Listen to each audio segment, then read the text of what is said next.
Assalamualaikum warahmatullahi wabarakatuh. Waalaikumsalam. Sehat Ibu Bapak?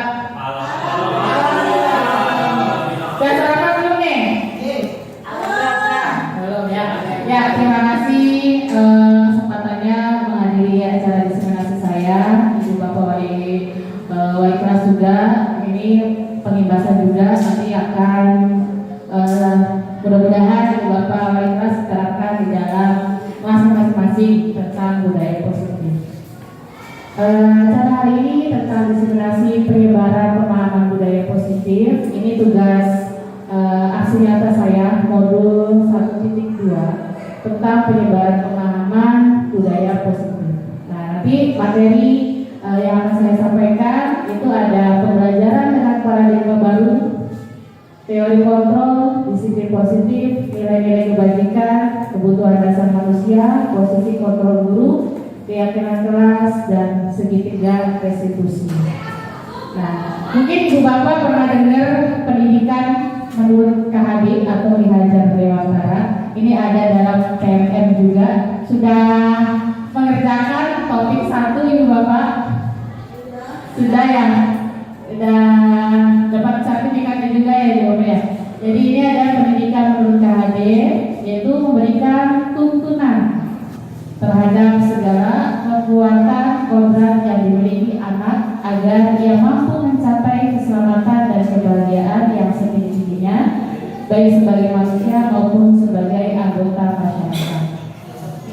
Nah, kemudian paradigma baru, pendidikan dengan paradigma baru ini sesuai dengan standar nasional pendidikan bahwa lingkungan yang positif sangat diperlukan agar pembelajaran yang terjadi adalah pembelajaran yang berpihak pada murid sebagaimana tertuang dalam standar nasional pendidikan pasal 12 yang isinya yaitu yang pertama itu ada interaktif. Jadi pembelajaran paradigma baru itu pembelajaran kelas yang harus interaktif. Jadi tidak monoton gitu Bapak, tidak membuat anak itu bosen gitu ya. Kemudian misalnya contohnya pembelajarannya itu kayak rampung lagi gitu, tulis lagi gitu Bapak. Jadi harus di pembelajaran yang interaktif. Kemudian pembelajarannya itu harus inspiratif. Jadi bisa membuat anak-anak itu terinspirasi gitu. Membuat pembelajaran yang membuat anak-anak terinspirasi. Jadi tidak membuat anak itu tidak nyaman di kelas gitu. Jadi harus berbagai macam inovasi media-media pembelajaran kita gunakan.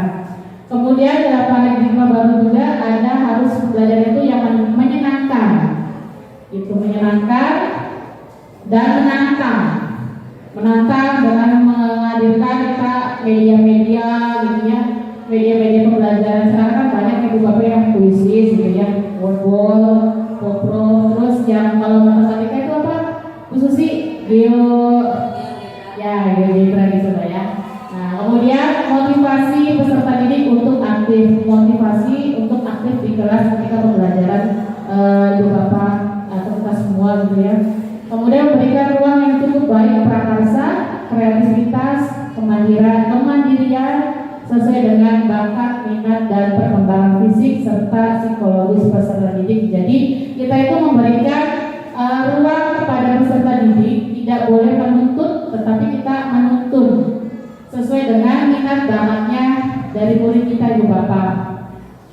Jangan menuntut, harus sesuai dengan keinginan kita karena karakter siswa itu kan beda-beda gitu ya Ibu Bapak ya. Gitu. Jadi sesuai dengan kreativitasnya. Nah, ini ada teori kontrol, yang berikutnya ada tentang teori kontrol. Nah, ini ada perubahan paradigma kegiatan keperantaran. Coba Bapak Ibu nanti kertas ya. Sini ada ilustrasi bahwa ada A dalam B. Jadi A itu adalah kita, B-nya itu teman, gitu ya.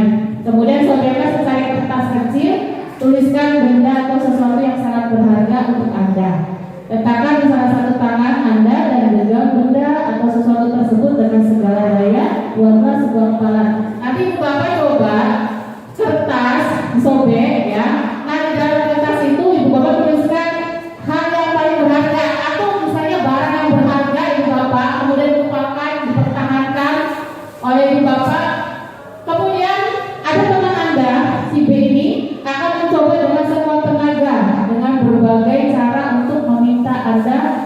memberikan benda tersebut. Kemudian B ini membujuk, mengancam, menghardik, merayu, menyuap, apa saja ya agar dapat membuka perantara. Coba nanti ibu bapak kira-kira barang berharga apa yang akan ibu bapak pertahankan? Contohnya apa misalnya? Coba apa? Motor bisa dikembang nggak bu?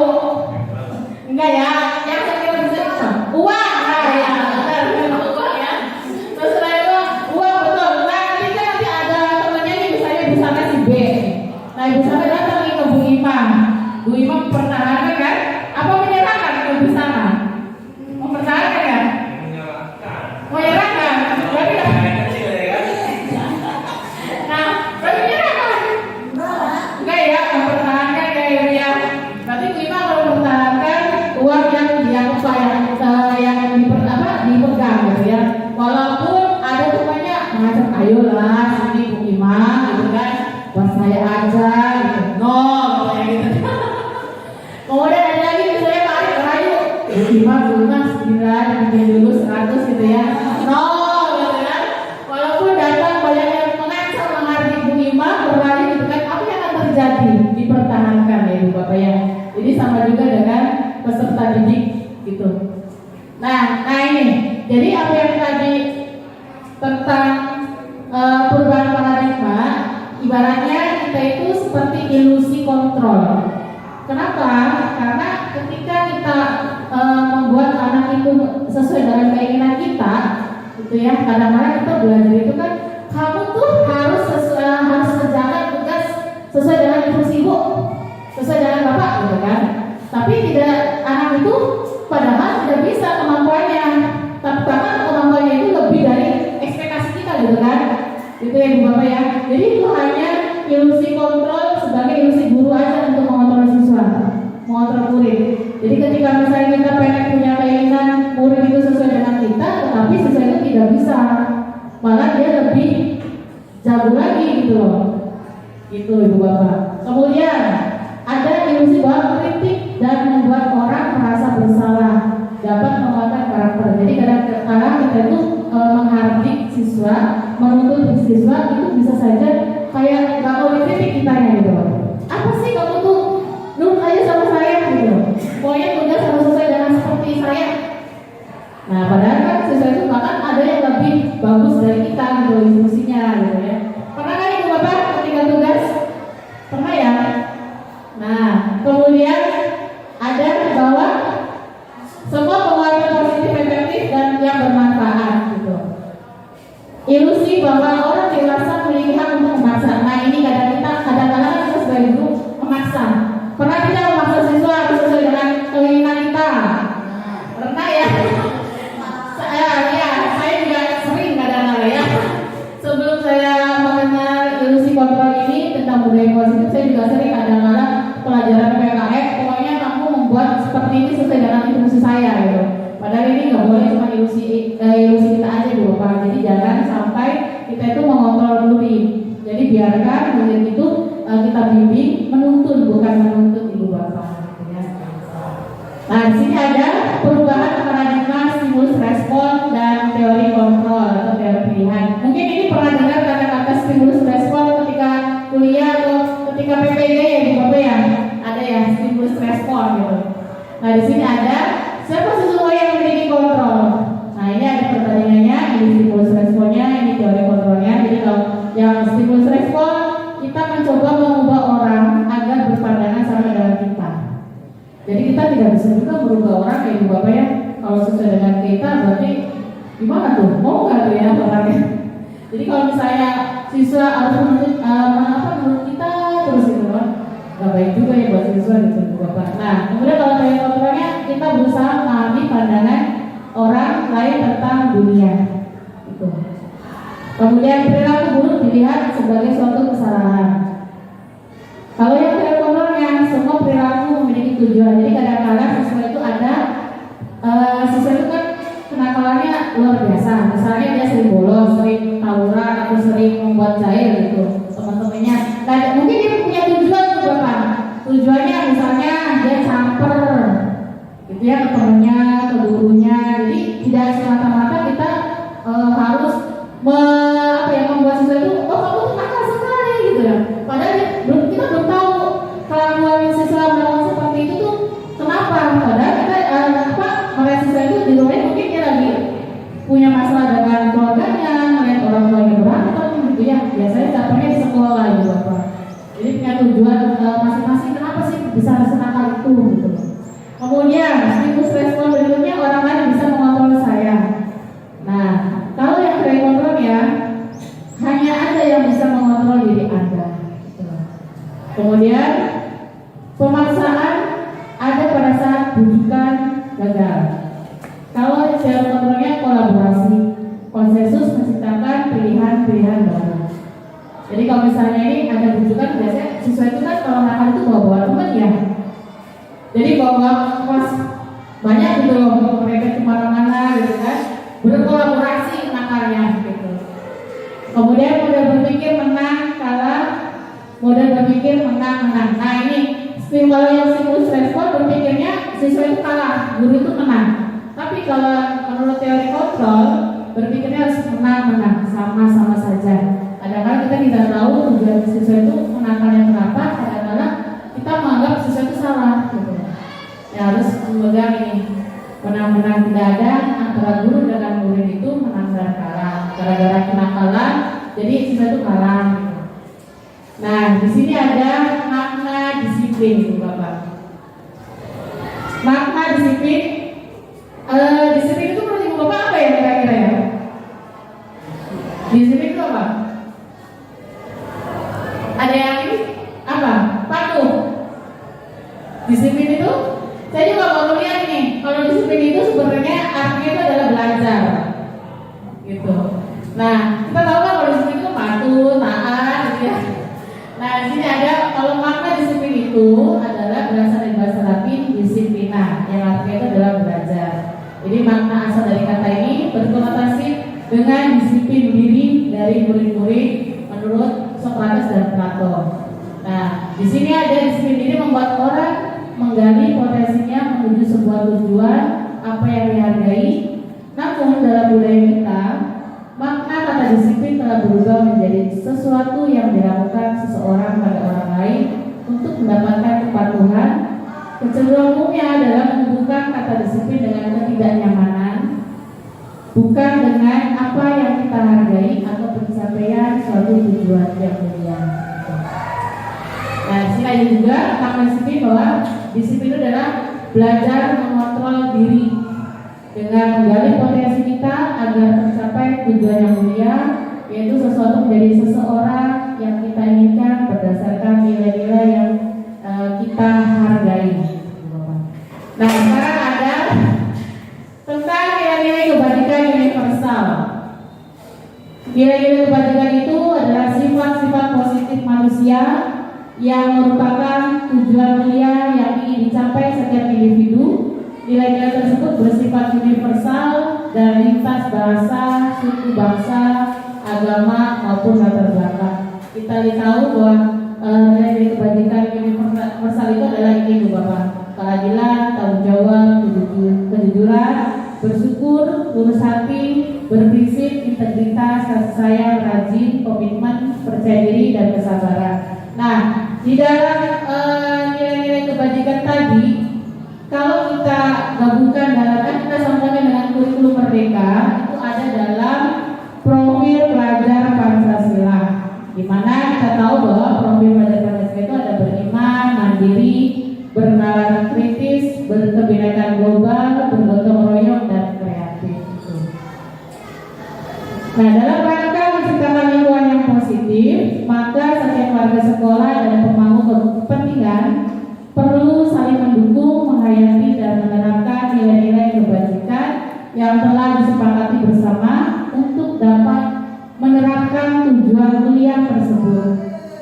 Maka seorang pemimpin pembelajaran perlu berjuang kepemimpinan sehingga dapat mengembangkan sekolah dengan baik agar terwujud suatu budaya sekolah yang positif sesuai dengan standar kompetensi pengelolaan yang telah ditetapkan pengelolaannya. Nah, tujuan mulianya dari penerapan disiplin positif berdisiplin, santun, jujur, peduli, bertanggung jawab, dan merupakan pembelajar sepanjang hayat sesuai dengan kompetensi lulusan yang diharapkan, Bapak. Nah, ini ada kebutuhan dasar manusia. Kebutuhan dasar manusia, salah satunya kebutuhan bertahan hidup. Ya. Nah, ini ada kalau kebutuhan bertahan hidup, makan, gitu ya, minum, pakaian, istirahat, tempat tinggal, berlindung, keamanan, dan kesehatan. Gitu. Kemudian kebutuhan dasar manusia berikutnya itu adalah kasih sayang dan rasa diterima atau kebutuhan untuk diterima. Jadi kadang-kadang murid itu mereka itu membutuhkan kasih sayang dari orang tua yang ada di sekolah, biasanya dari guru. Makanya kenakalan remaja yang sekarang itu kan luar biasa, apalagi anak-anak SMP itu campurnya banyak sekali yang sampai gitu ya Bapak. Nah, ini bisa kebutuhan dasar manusia yang kasih sayang. Di rumahnya dia mendapatkan kasih sayang, makanya dia melimpahkannya ke sekolah gitu ya. Jadi rasa ini diterima, rasa ini diakui, dipedulikan, berbagi, bekerja sama, menjadi bagian kelompok yang dikasih dan mengasihi, disayangi dan menyayangi gitu ya Bapak. Kemudian kebutuhan dasar manusia berikutnya itu ada kekuasaan dan penguasaan, kebutuhan pengakuan atas kemampuan.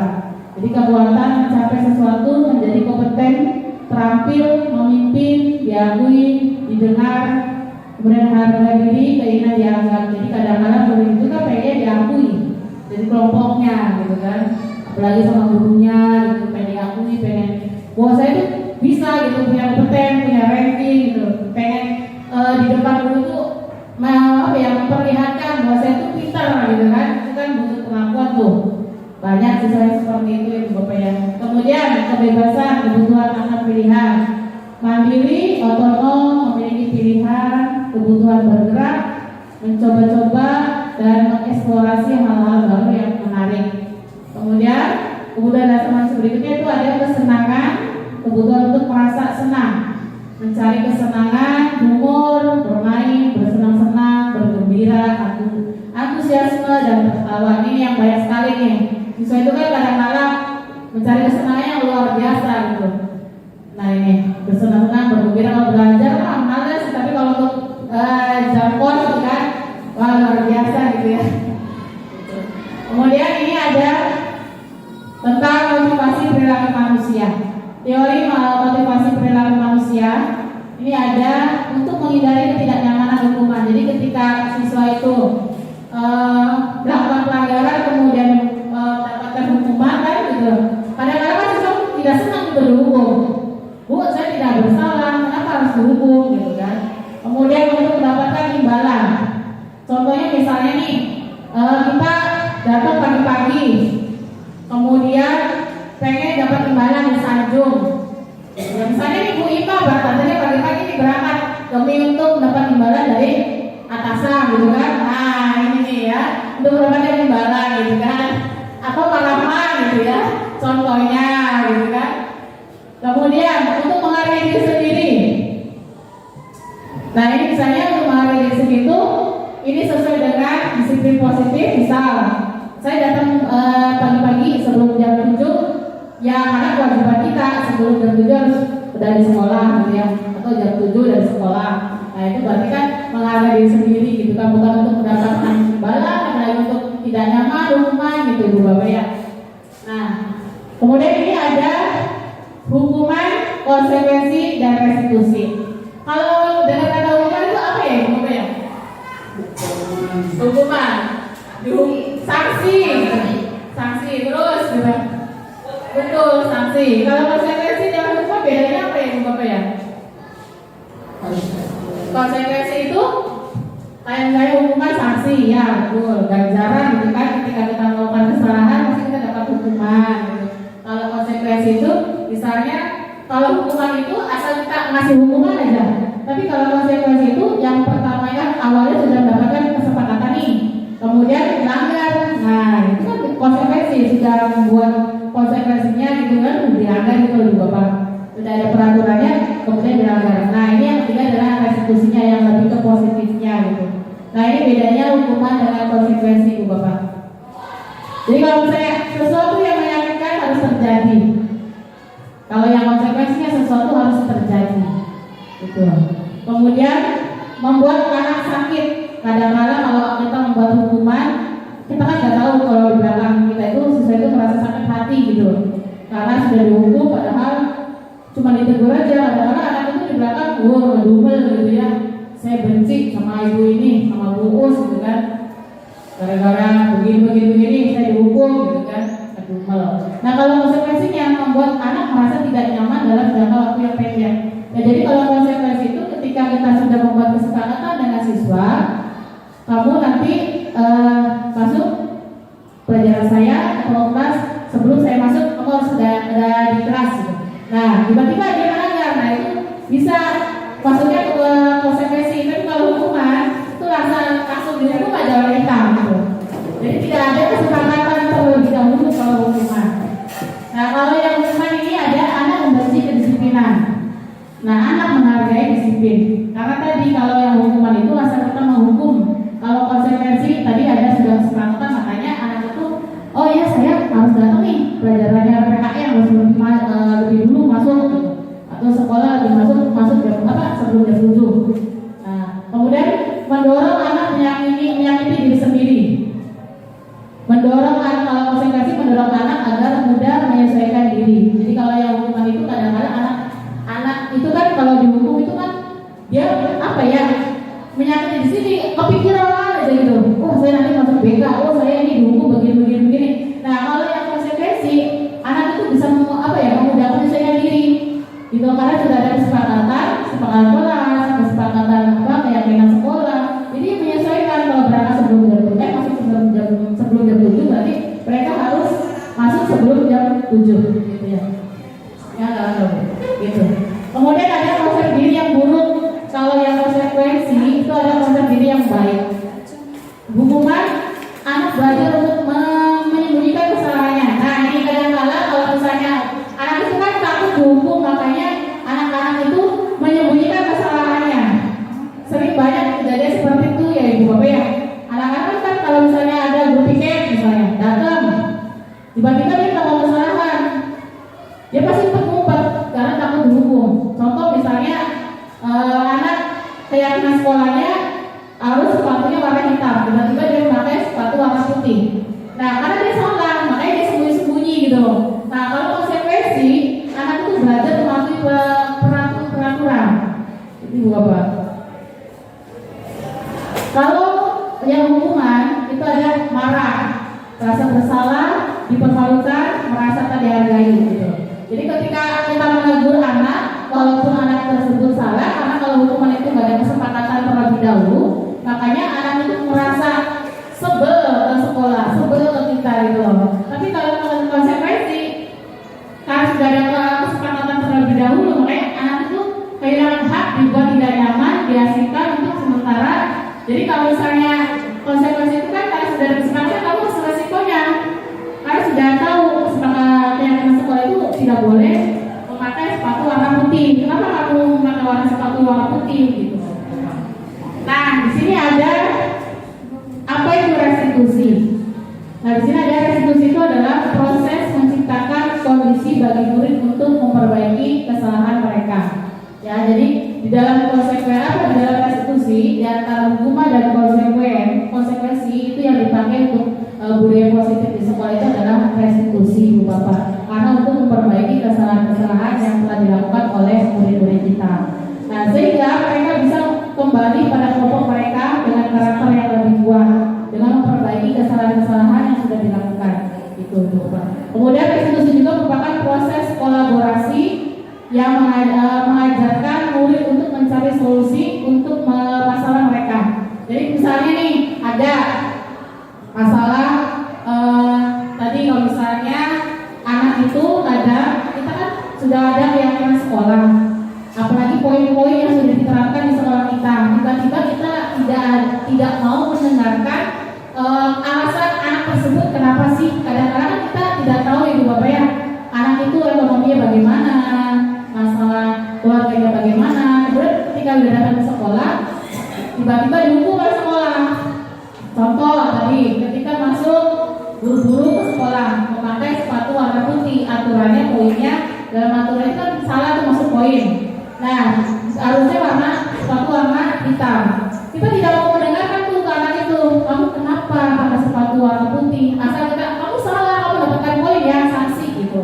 Nah, kalau restitusi itu tidak seperti itu Bapak Ibu. Jadi mendengarkan dulu alasan siswa itu kenapa melakukan kesalahan itu dan bisa diperbaiki di berikutnya. Gitu ya, Bapak.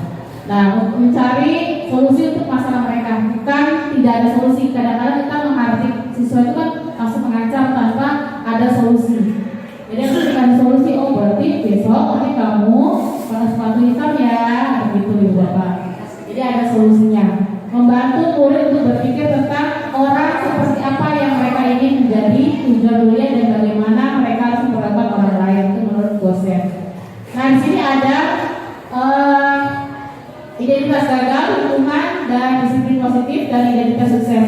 Kalau lingkungan itu masuk dalam identitas gagal, yang reaksinya ada negatif. Kalau identitas suksesnya ada disiplin, itu ada konsekuensi dan restitusi. Tapi kalau yang konsekuensi ini adalah maksudnya netral. Lebih yang positifnya itu kita menggunakan restitusi. Jadi ketika menerapkan budaya positif di sekolah itu harus memegangi restitusi ini, Bu Bapak. Kalau yang hukuman, misalnya nih ada sesuatu yang menyakitkan harus terjadi. Nah, kalau yang konsekuensi sesuatu harus terjadi. Nah, kalau yang direstitusinya, restitusi merupakan pilihan, gitu. Nah, kalau yang di hukuman tidak nyaman untuk murid atau anak untuk jangka panjangnya. Tadi ngedumel, soalnya saya pernah dengar ada siswa yang ngedumel karena nggak terima dihukum, karena nggak ada solusi dari kita, dari gurunya, gitu. Asal berikan hukuman aja. Nah, kalau yang konsekuensi tidak nyaman untuk murid atau anak untuk jangka waktu yang pendek. Kalau yang restitusinya menguatkan untuk murid dalam jangka waktu yang panjang. Kemudian kalau di hukuman itu ada korban mendapatkan keadilan. Kalau konsekuensi korban diabaikan. Nah, kalau restitusi korban mendapatkan ganti. Contoh misalnya lagi main bola nih, basket di lapangan, jam olahraga, tiba-tiba si A dan B itu berantem. Nah, si A nya narik bajunya si B sampai putus semua tuh pancinya. Nah, korbannya kalau kita menggunakan restitusi, korban itu mendapatkan solusi dan ganti dari si korban, dari si pelaku. Nah, tapi kalau yang hukuman pasti tidak akan bisa, malah berikan menghardik yang bersalah. Itu jadi nggak ada solusinya. Tapi kalau yang kita menggunakan restitusi, ditanyakan dulu kenapa kamu sampai menarik bajunya si B. Bisa nggak kalau misalnya selain bulan itu kamu ada cara lain nggak selain kesel sama si A si B ini gitu. Nah, kemudian ada murid atau anak yang tersakiti, murid dibuat tidak nyaman, murid mendapatkan penguatan kalau yang restitusi. Kemudian perilaku pasif dan agresif meningkat kalau dalam hukuman. Jadi anak itu akan melakukan kesalahan karena dia tidak puas, merasa jengkel. Nah, kalau yang konsekuensi penguatan hanya bertahan pada dalam waktu yang pendek. Kalau restitusi masalah terpisahkan karena tadi ada solusinya, solusi dari guru, dari kepala sekolah, gitu ya Bapak ya. Kemudian kalau dalam hukuman sistem tidak akan berjalan bila murid tidak takut. Yang konsekuensi memerlukan monitoring dan supervisi terus-menerus dari guru. Nah, kalau restitusi murid belajar bertanggung jawab untuk perilakunya. Jadi kalau misalnya ketika kajian lepas, si pelaku itu kan merasa oh ya Bu, saya akan nanti menggantinya. Tapi kalau yang hukuman biasanya malah di belakang kita itu akan berulang lagi karena tidak diberikan solusi oleh sekolah atau dari gurunya. Kemudian berlaku hanya pada sebuah institusi, tidak berlanjut pada kehidupan nyata. Kalau yang hukuman, kalau yang konsekuensi membantu penerapan mengikuti peraturan dalam masyarakat. Kalau yang restitusi fokus pada pemecahan masalahnya dalam jangka waktu yang panjang.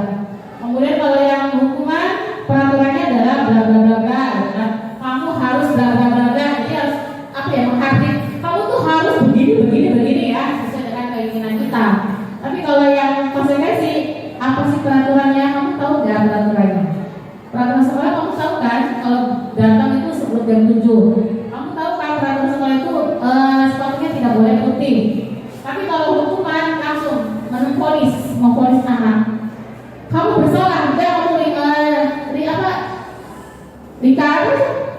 di lapangan, 10 kali. Nah, kalau yang restitusi, apa yang kamu yakini? Kamu apa yang kamu yakini? Tanyakan dulu masalahnya kenapa kamu bisa melakukan seperti itu, gitu kan? Nanti dicarikan solusi bareng-bareng.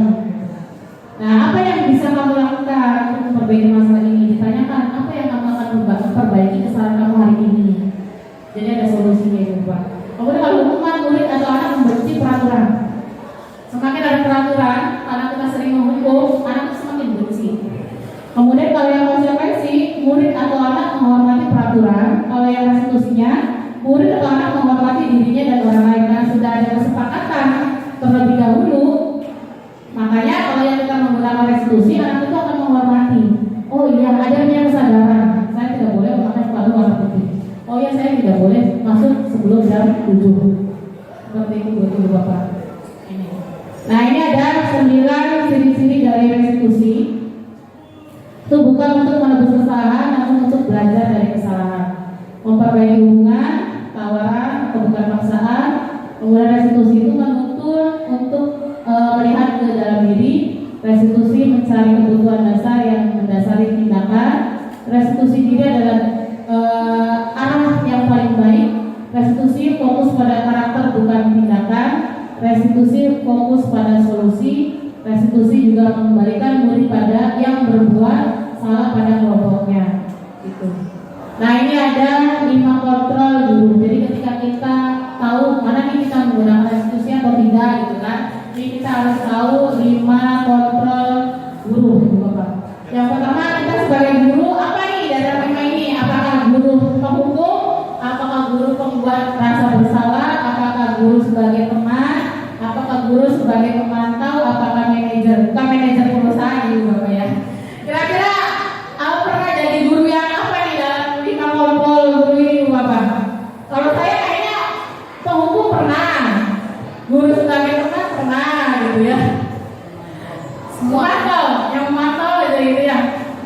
Nah, kita lihat sini, Bapak. Ini 5 kontrol, posisi kontrol. Jadi nanti Bapak nanti setelah diseminasi saya hari ini kita nanti akan belajar sama belajar. Oh, saya berarti pernah jadi guru yang merasa bersalah nih. Nah, ini ada identitas gagal. Nah, ini identitas gagal. Kontrol dari luar. Kemudian ini ada identitas yang berhasil atau sukses. Kontrol dari luar juga. Kalau ini identitas berhasil dan sukses juga. Ini kontrol dari diri. Nah, ini ada penghukum, pembuat bersalah, gitu ya. Nah, ini menghindari hukuman. Kemudian ini mengharapkan imbalan atau ketergantungan pada orang lain. Ini menghargai diri sendiri. Kalau yang penghukum, ini ada nih Bapak, menghardik, membujuk, menyakiti, menyindir. Jadi kalau hukuman tadi, ketika kita mau ada sesuai dengan kesalahan langsung, kamu salah, kamu tuh ya tugas dari kumpulkan. Padahal ibu udah ngasih ini, padahal kita tidak tahu siswa itu mungkin saja di rumahnya dia bantu orang tuanya kerja, gitu kan, atau misalnya apa, gitu kan. Nah, langsung saja menghukum, gitu ibu bapak ya, langsung menghardik.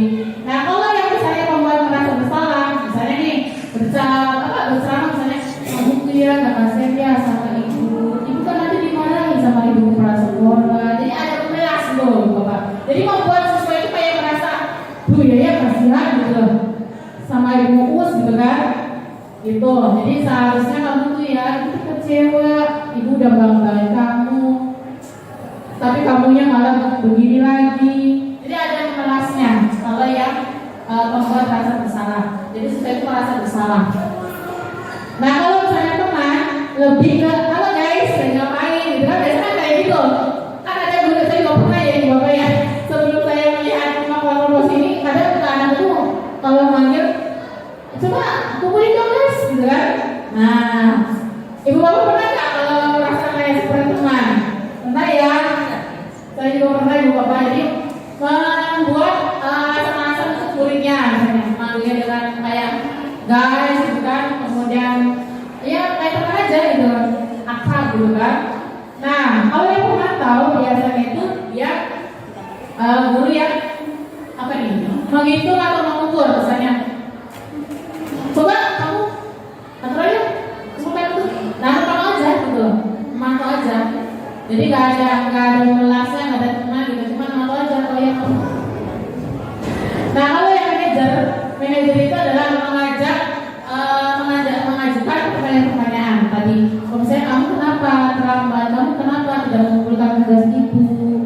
Oh berarti kamu nanti besok ya bangunnya kesiangan, besok nanti pasang alarm. Kamu nanti dibangunin sama mama kamu supaya kamu tidak kesiangan lagi. Jadi ada solusinya kalau yang guru sebagai manajer ibu bapak gitu. Jadi kalau misalnya kita harus menerapkan yang manajer, belajar untuk jadi guru yang posisinya manajer ibu bapak gitu. Kemudian guru yang berkata kalau yang menghukum, kalau kamu tidak melakukannya awas ya. Pernah nggak ibu bapak melakukan seperti itu? Pernah, kalau saya pernah ya. Pernah ya ibu bapak ya. Nah kalau bersalah tadi, kamu seharusnya kamu kan tahu gitu ya, dengan memelas gitu, dengan ada yang memelas gitu. Nah kalau yang benar tadi, ayolah lakukan menipu ya, ayolah guys gitu kan. Nah itu kayak kayak teman aja gitu bapak. Nah kalau memantau ini apa peraturannya, kamu tahu kan peraturannya? Gitu. Udah itu aja, tapi nggak menghukum, nggak deket, jadi kayak pemantau aja. Kalau kamu tahu sudah. Nah kalau yang manajer, apa yang kamu yakini? Kamu tahu kan keyakinan sekolah? Kalau berangkat itu harus sebelum jam 7 harus sudah masuk. Berarti kalau kamu misalnya bangunnya siang, berarti kamu harus bagaimana? Harus minta bantuan apa? Pasang alarm ya, biar kesiangan gitu. Nanti minta tolong sama mama kamu ya. Gitu. Nah itu ada solusinya kalau yang manajer. Tapi kalau yang penghukum biasanya nggak tahu. Aturan sekolah. Aturan sekolah saya ya pelajaran saya gitu. Jadi bukan maksudnya kalau penghukum. Jadi nggak mau tahu kalau manajer kalau yang penghukum, kalau manajer ditanya kamu kenapa masuk kelas telat? Saya tuh masuk ke kantin mau makan. Ya pokoknya kamu kan udah tahu ber. Tapi kan anak kita nggak tahu ya bapak yang kalau dia sarapan atau misalnya dia lagi apa gitu kan. Nah kalau bisa di manajer dulu bapak. Nah ini hasilnya kalau yang penghukum memberontak dan menyalahkan orang lain, sering berbohong supaya tidak dihukum lagi. Oh saya kan takut lah, pura-pura aja ke Pak Arif misalnya. Oh, saya nggak masuk Pak, jadi bohong aja gitu. Kalau yang penghukum takut sih dihukum lagi gitu. Nah kalau yang pembuat rasa, ini hasilnya dia menyembunyikan atau menyangkal, berbohong. Jadi karena merasa kasih ke gurunya, kadang-kadang saya juga menangani kalau kelas saya, kamu tuh ya kelasnya wah gitu kan, masuk saja. Jadi merasa sekarang baru sadar, saya tuh pernah melakukan pembuat rasa bersalah ke siswa. Jadi anak itu kalau di depan saya, dia takut, jadi menyangkal gitu, kalau berbohong aja. Padahal di belakang saya, wah luar biasa gitu kan. Nah kemudian kalau hasil yang tenang, dia kan tergantung aku tenang aja, terus mah bisa inilah gitu kan. Nah ini kalau tenang.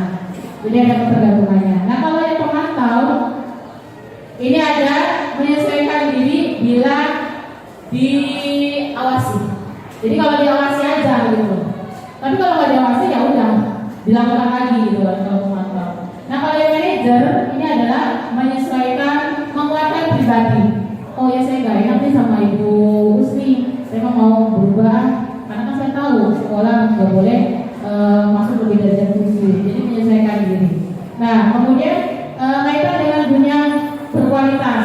Kalau penghukum, murid itu meletakkan guru di luar dunia berkualitas. Kalau yang membuat rasa bersalah, murid meletakkan guru di dalam dunia berkualitas. Kalau teman, murid meletakkan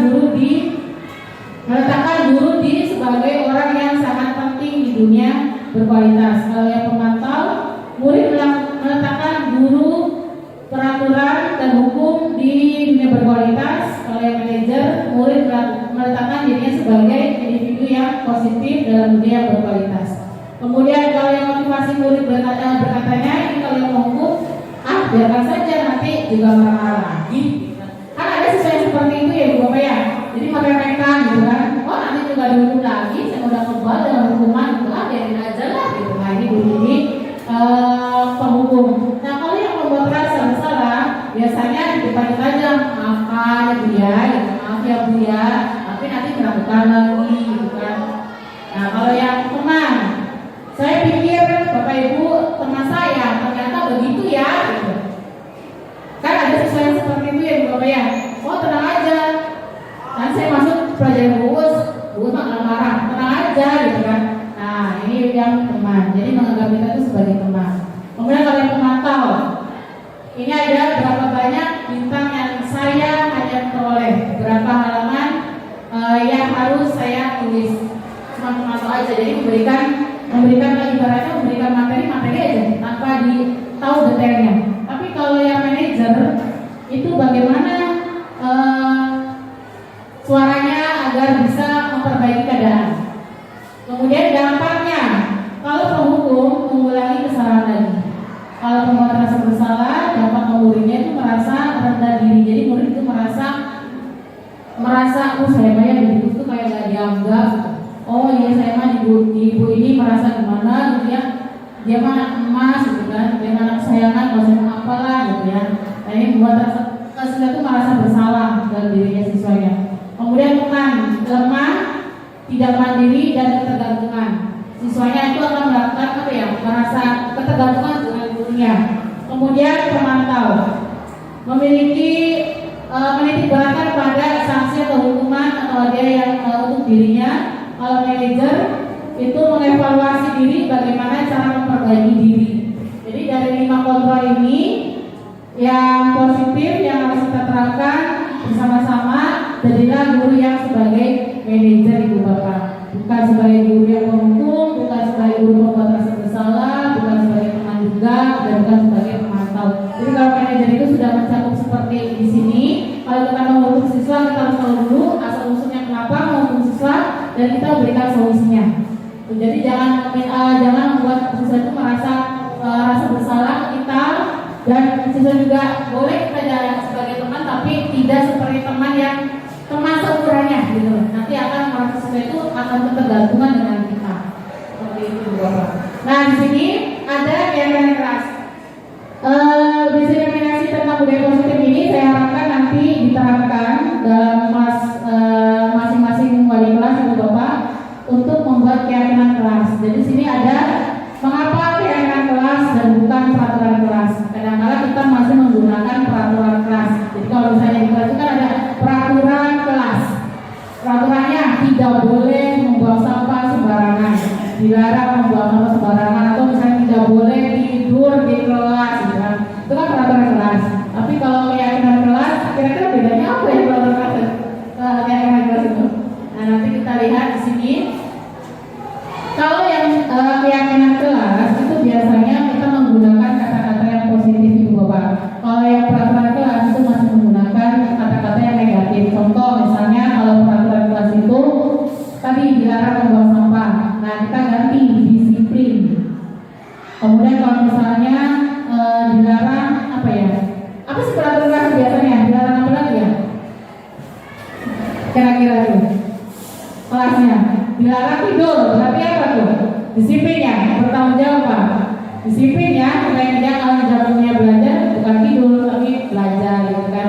Nah kalau yang kelas itu diganti dengan kata-kata yang lebih ke positif Ibu Bapak. Jadi disiplin, misalnya tanggung jawab, misalnya dilarang membuang sampah sembarangan. Nah itu kita nanti diganti dengan disiplin atau tanggung jawab. Jadi kata-katanya itu simple dan lebih ke positif. Jadi kalau misalnya peraturan kelas itu lebih ke negatifnya, dilarang gitu kan. Nah di sini ada mengapa tidak peraturan kelas saja, gitu. Mengapa harus keyakinan kelas? Di sini mengapa kita memiliki peraturan harus menggunakan helm. Contoh ini ada di lingkungan masyarakat ya Ibu Bapak. Kalau misalnya tidak menggunakan helm berarti nanti apa? Ditilang ya. Orang-orang ditilang nanti ya. Nah kalau misalnya kan mengapa kita melakukan peraturan harus menggunakan helm bila mengendarai kendaraan roda supaya tidak ditilang. Berarti kan kata-katanya lebih ke simple dan lebih ke positif kalau yang keyakinan gitu. Nah kalau misalnya yang ini contoh kemarin masih menggunakan COVID ya, masih menggunakan masker gitu kan, supaya memiliki peraturan 3M, menggunakan masker. Untuk apa menggunakan masker gitu kan? Supaya menjaga kesehatan kan, berarti itu kesehatan gitu. Jadi kan mencuci tangan, jaga jarak, berarti ganti dengan kesehatan gitu.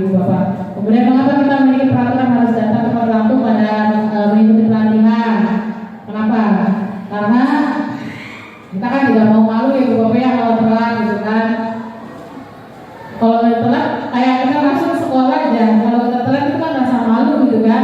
Wah ini mah telat dulu gitu kan. Nah, untuk mendukung motivasi intrinsik, kembali ke nilai-nilai keyakinan lebih menggerakkan seseorang dibandingkan mengikuti serangkaian peraturan-peraturan. Gitu. Nah, dari tadi yang saya jabarkan mengenai keyakinan kelas, kemudian budaya positif dan si peraturan kelas. Nah, ketika kita membuat peraturan kelas ini di posisi di sini, itu harus bisa, kalau peraturan kelas itu yang kata-kata yang negatif, ya bukan kita ganti menjadi keyakinan kelas. Karena keyakinan kelas itu adalah kita menggunakan kata-kata yang lebih positif. Kemudian ketika kita sudah menerapkan keyakinan kelas, membuat sekolah itu ada keyakinan kelas, itu akan tercipta lingkungan yang positif di sekolah. Ketika kita membuat keyakinan sekolah, akan tercipta yang namanya budaya positif, Ibu Bapak. Gitu. Jadi awalnya adalah peraturan kelas. Ketika peraturan kelas itu ada negatifnya, kita ganti jadi keyakinan sekolah, keyakinan kelas, supaya terciptanya lingkungan positif dan terciptanya menjadi budaya positif di sekolah, Ibu Bapak, seperti itu. Nah, ini ada contoh yang mana yang merupakan keyakinan kelas, Ibu Bapak. Ini ada kesepakatan kelas. Jadi kayak kesepakatan kelas itu adalah awal mula dari keyakinan kelas itu ada kesepakatan kelas dulu. Misalnya ini datang tepat waktu, harus mengucapkan salam, menjaga kebersihan sekolah, berdoa sebelum dan sesudah belajar, aktif dalam pembelajaran dan seperti. Nah, ini ada kesepakatan kelasnya, kita ganti. Jadi kami guru dan murid yang saling menyayangi. Jadi tidak hanya guru muridnya saja yang saling menyayangi, tapi kita libatkan juga guru dan murid yang saling menyayangi. Kami murid yang semangat belajar. Jadi datang ke sekolah itu tidak untuk yang lain-lain, tapi fokusnya kita harus belajar dari itu. Kemudian kami murid yang peduli dengan teman-teman. Ada kasih sayangnya, gitu kan, saling menghargai, saling menghormati teman-temannya. Gitu. Makanya kita mengharapkan sekolah yang menerapkan budaya positif. Kemudian ini ada hormat, bekerja dan diterima dan dimiliki, Ibu Bapak ya. Jadi nanti habis diseminasi saya mudah-mudahan dari kelas nanti ada membuat keyakinan kelas, kesepakatan kelas ya Ibu Bapak ya. Jadi diganti jadi peraturan kelasnya jadi keyakinan kelas atau kesepakatan kelas, Ibu Bapak. Nah, ini ada contoh dari peraturan kelas, perbedaannya dengan keyakinan kelas. Jadi kalau peraturan kelas itu selalu membalikan buku ke tempatnya. Nah, diganti keyakinan kelasnya jadi tanggung jawab. Gitu. Kemudian dilarang mengganggu orang lain. Ini kan ada kata-kata yang negatifnya ya, dilarang, gitu kan. Nah, kita ganti jadi keyakinan kelasnya menjadi menghormati orang lain. Kemudian hadir di sekolah 15 menit sebelum pembelajaran mulai, kita ganti keyakinan kelasnya jadi menghormati orang lain dan berkomitmen. Nah, ini kan ada dilarang semua Ibu Bapak. Dilarang melakukan kekerasan, kita ganti jadi untuk apa nih? Supaya tidak terjadi kekerasan itu, supaya keselamatan dan menghormati orang lain. Dilarang menggunakan narkoba. Nah, kalau tidak menggunakan narkoba untuk apa? Berarti keyakinan kelasnya kesehatan. Jadi lebih simpel, lebih mudah dipahami, lebih positif lah dibandingkan misalnya menggunakan kata dilarang. Kemudian bergantian atau menunggu giliran, menghormati orang lain dan bersabar. Gunakan masker, ini juga untuk kesehatan dan keselamatan. Kemudian jangan berlari-lari di kelas atau koridor. Nah, keyakinan kelasnya keselamatan dan keamanan juga Bapak. Nah, ini masuk ke dalam segitiga restitusi. Pernah dengar ya Bapak yang restitusi itu segitiga restitusi gitu kan? Buat Jeffy ya, dengar beberapa rata di buat Jeffy. Nah, ini gambaran dari segitiga restitusinya. Ini segitiga gambarannya. Jadi ini yang mana saja antara ini dulu atau ini dulu.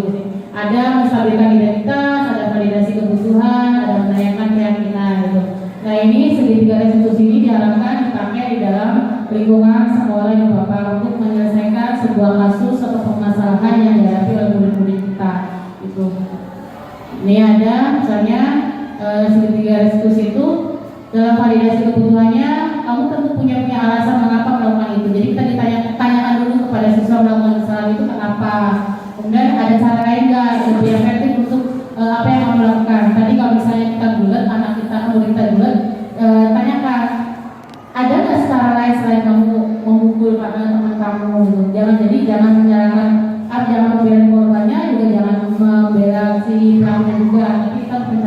titik benang merahnya di mana siapa nih dan berikan solusi. Nah kalau yang menstabilkan identitas, setiap orang pasti pernah melakukan kesalahan gitu. Jadi kalau misalnya siswanya baik-baik semua, kayaknya gak mungkin nih Bapak ya, pasti ada seninya gitu kan. Nah ini pasti siswa itu banyak melakukan kesalahan. Kemudian kamu bukan satu-satunya yang pernah melakukan kesalahan gitu. Jadi tidak dalam itu tidak hanya satu murid saja yang melakukan kesalahan. Nah kalau menanyakan keyakinan, kalau dalam segitiga restitusi, nilai-nilai apa yang telah kita sepakati gitu.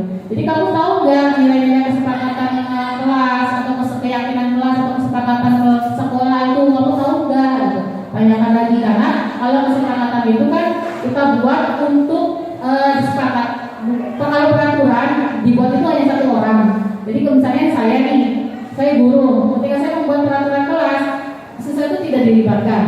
Berarti siswa harus mengikuti peraturan yang sesuai dengan yang sudah saya buat. Tapi kalau keyakinan kelas, keyakinan sekolah itu dibuat bersama-sama dengan guru, kepala sekolah, kemudian dilibatkan oleh juga siswa. Gitu.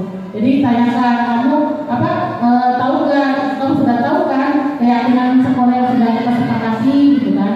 Kemudian kamu ingin menjadi orang yang seperti apa, gitu. Seperti itu ya. Jadi segitiga restitusi ini untuk menyelesaikan sebuah kasus. Jadi kita tidak boleh menjadi guru yang menghukum, tidak langsung memfonis juga. Jadi ketika menyelesaikan masalah harus menggunakan segitiga restitusi. Nah ini contohnya ada tentang menstabilkan identitas untuk membuat anak yang merasa gagal karena berbuat salah menjadi positif terhadap dirinya. Ini contoh-contoh ketika gurunya berkata, gitu ya, berbuat salah itu hal yang manusiawi, gitu ya. Tidak ada manusia yang sempurna. Bapak Ibu juga pernah buat salah. Kita pasti bisa menyelesaikan masalah ini, gitu ya. Ibu Bapak tidak tertarik untuk mencari tahu siapa yang benar, siapa yang salah, atau siapa yang lebih tertarik untuk menyelesaikan masalah. Kalau kamu menyalahkan diri kamu sendiri terus meneruskan, gitu, apakah kamu bersikap baik pada diri kamu sendiri, gitu. Ini contoh dari menstabilkan identitas. Kemudian ada validasi kebutuhan, membantu murid mengenali basic ya kebutuhan dasar yang ingin dipenuhinya ketika melakukan kesalahan itu. Jadi pada dasarnya setiap tindakan manusia tujuannya adalah untuk memenuhi kebutuhan dasar, apakah itu penguasaan, kebebasan, kasih sayang, dan rasa diterima, kesenangan atau bertahan hidup. Jadi guru-gurunya ketika contoh dari validasi kebutuhan itu misalnya ini, kamu bisa saja kan melakukan hal yang lebih buruk, tapi kamu tidak melakukannya kan. Jadi kamu pasti punya alasan mengapa melakukannya. Apa yang penting buat kamu? Kamu boleh tetap berusaha menjaga sikap itu, tapi tambahkan juga sikap yang lain yang baru. Maukah kamu belajar cara lain untuk mendapat yang kamu butuhkan tanpa harus memukul? Apakah kamu bisa melakukan dengan lebih baik lagi besok, gitu kan? Nah, kalau yang menanyakan keyakinan, anak melihat kesalahannya dihubungkan dengan norma sosial dan nilai-nilai yang mendasari manusia berinteraksi dengan orang lain. Contohnya ini, apa nilai yang kita percaya di kelas atau sekolah kita? Nilai-nilai universal apa yang kita sepakati? Kelas yang ideal itu yang seperti apa? Kamu ingin jadi anak yang seperti apa? Apa yang kamu rasakan ketika kamu melakukan itu? Kamu menjadi orang yang seperti apa? Seperti itu ya Pak. Nah ini ada intervensi 30 detik ya Bapak. Intervensi ini bisa membantu murid kembali ke tujuan semula dengan cukup singkat dan dengan cara non konfrontatif. Pertanyaan-pertanyaannya biasanya diajukan seperti ini Bu Bapak. Apa yang kamu ingin berbuat baik, gitu kan? Sampai apa yang kamu inginkan dan peraturan apa, seperti itu Bu Bapak. Nah, kemudian kesimpulan dari diseminasi hari ini tentang penyebaran budaya positif, bahwa guru itu harus mengusahakan sekolah menjadi lingkungan yang menyenangkan, menjaga dari melindungi murid dari hal-hal yang tidak baik. Dengan demikian karakter murid akan tumbuh dengan baik. Murid akan mampu menerima dan menyerap suatu pelajaran bila lingkungannya terasa aman dan nyaman. Ini Bu Bapak. Jadi ini saya gambarkan contoh dari guru masa kini dan guru masa lampau. Jadi kita jangan menyamakan guru yang masa lampau. Mungkin kalau masa lampau itu lebih serem juga kita memaklumi, karena saya juga pernah diajar guru yang galak itu ya kalau kita menghadapi orang tua malah kita yang dimarahi.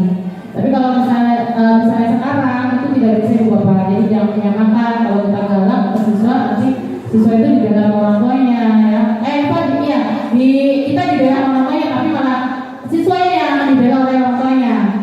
Tuh, jadi ini apa bedanya ibu bapak kira-kira? Apa ini? Ini ibaratnya guru ini. Dracula, ya Dracula vampir ini. Ini sama-sama vampir, bedanya apa? Ini lebih ganteng kan? Yang satu lebih menyeramkan. Ya, satu lebih menyeramkan. Yang satu menyeramkan tapi ganteng gitu ya. Nah, itu ibu bapak jadi gambaran dulu masa kita masa yang lampau itu yang seperti ini. Kalau bisa kita ibaratnya waktu sama-sama vampir Dracula ya lebih ke sini gitu loh Bu, Bapak gitu. Jangan merasa oh pokoknya dulu juga saya dukung yang Bapak beda ya Bapak. Oh nanti dukung lari 10 lapangan 10 lingkaran lapangan gitu atau misalnya push up itu sudah beda zamannya Ibu Bapak. Jadi memberikan hukuman yang lebih ke arah yang positif saja gitu Ibu Bapak. Karena beda kalau nanti cerita misalnya cerita orang tuanya nanti bukan bela kita tapi anaknya yang membela Ibu Bapak ya. Gitu saja Ibu Bapak. Mohon maaf kurang lebihnya mohon maaf. Terima kasih Ibu Bapak. Wassalamualaikum warahmatullahi wabarakatuh. Waalaikumsalam. Udah 1 jam belum?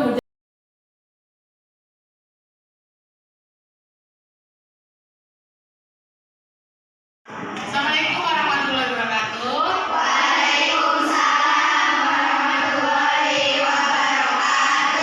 Apa kabar hari ini anak? Baik ya. Nah, sebelum kita pembelajaran, Ibu pengen kita membuat kesepakatan kelas dulu ya. Keyakinan kelas dulu. Ada yang tahu keyakinan kelas dengan peraturan kelas itu ada yang tahu bedanya apa? Kalau keyakinan kelas itu kesepakatan, ya betul kesepakatan. Terus ya betul keyakinan peraturan ya. Nah kenapa ibu nggak menggunakan kata peraturan di kelas, tapi menggunakan dengan keyakinan kelas? Ada yang tahu?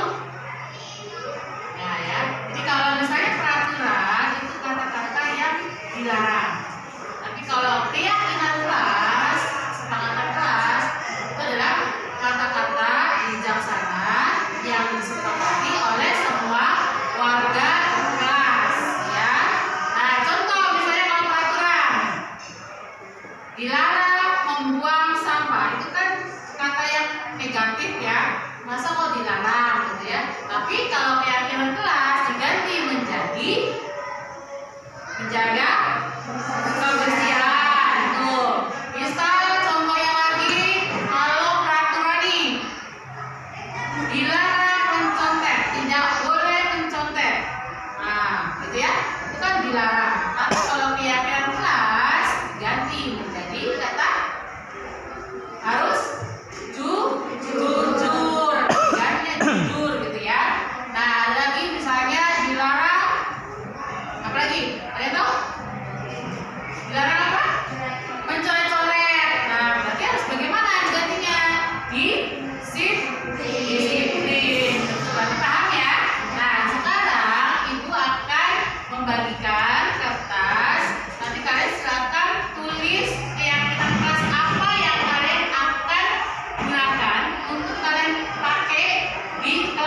Ya, ini ada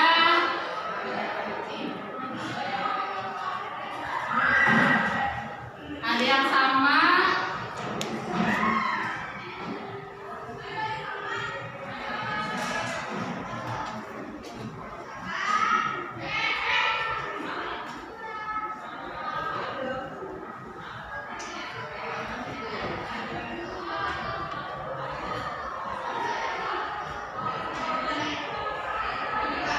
Ya, ini ada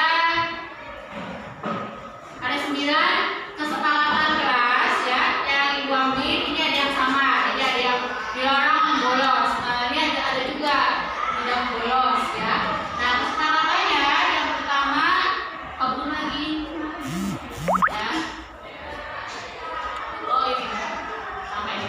Menjaga kebersihan, kemudian disiplin dan jujur. Jangan berisik gitu ya. Jadi ketika pembelajaran jangan berisik. Dilarang, oh ini juga dicoret-coret, tidak boleh dicoret-coret. Disiplin dan menjaga kebersihan, menghargai teman.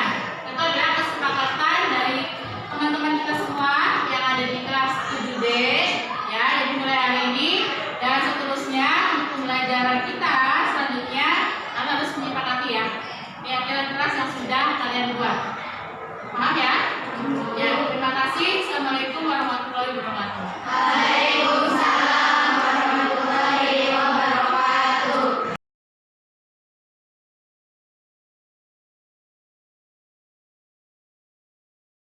Warahmatullahi wabarakatuh. Perkenalkan, nama saya Akbar Baim dari kelas 7D. Assalamualaikum warahmatullahi wabarakatuh. Perkenalkan, nama saya Fatimah dari kelas 7D. Assalamualaikum warahmatullahi wabarakatuh. Perkenalkan, nama saya Dinita Sari dari kelas 7D. Assalamualaikum warahmatullahi wabarakatuh. Perkenalkan, nama saya Husain dari kelas 7D.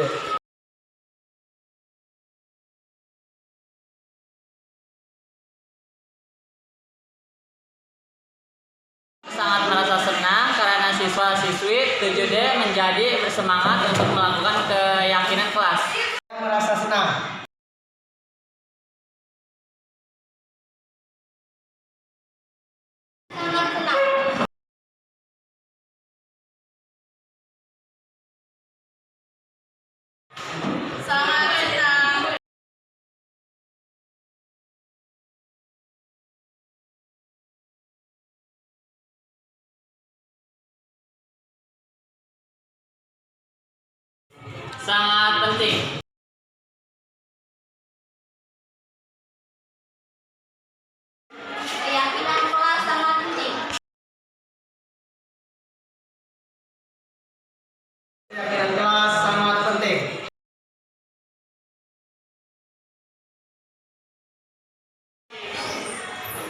Seperti